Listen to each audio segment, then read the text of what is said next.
Hello, నేను doctor N Gautami, consultant radiation oncologist at DDH Renova cancer centre, Vidyanagar.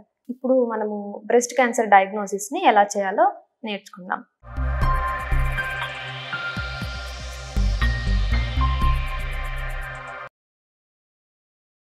దీంట్లో ఏంటంటే ఒకసారి మనకి బ్రెస్ట్ క్యాన్సర్కి సంబంధించిన సిమ్టమ్స్ వచ్చాయనుకోండి, గడ్డ కానీ ఏమైనా వచ్చాయనుకోండి, మీరు ఇమీడియట్గా క్యాన్సర్ డాక్టర్ని సంప్రదిస్తారు. ఆ తర్వాత డాక్టర్ దగ్గరికి వచ్చిన తర్వాత క్యాన్సర్ డాక్టర్స్ యూజువల్లీ ఎగ్జామినేషన్ చేస్తారు పేషెంట్కి.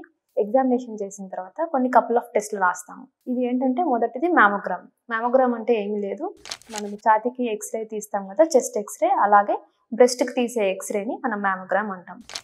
దీంతో పాటుగా అల్ట్రాసౌండ్ బ్రెస్ట్ కూడా చేస్తాం. అల్ట్రాసౌండ్ బ్రెస్ట్ అంటే ఇందులో అల్ట్రాసోనిక్ వేవ్స్ యూస్ చేయబడతాయి. పక్కనే రేడియాలజిస్ట్ డాక్టర్ ఉంటారు, ఆయన కానీ తను కానీ చేస్తూ ఉంటారు.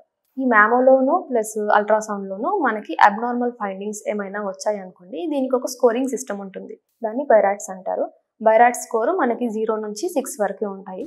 ఒకవేళ స్కోర్ 4, 5, 6 వచ్చాయనుకోండి, ఆ స్కోర్ని బట్టి అవి హైలీ సస్పీషియస్ ఆఫ్ మ్యాలిగ్నెన్సీ అని అర్థం. అటువంటప్పుడు ఏం చేస్తాము అంటే 4, 5, 6 బిరాట్ స్కోర్ ఉన్నప్పుడు ఆ పర్టికులర్ గడ్డ నుంచి మనము ఒక నీడిల్ పెట్టి ముక్క పరీక్షకి తీస్తాము. దాన్ని బయాప్సీ అంటారు. ఆ ముక్క పరీక్షకి తీసిన తర్వాత నీడిల్ టెస్ట్ చేసిన తర్వాత ఆ నీడిల్లో కొంచెం ముక్క ఆ గడ్డ నుంచి బయటకు తీస్తాం.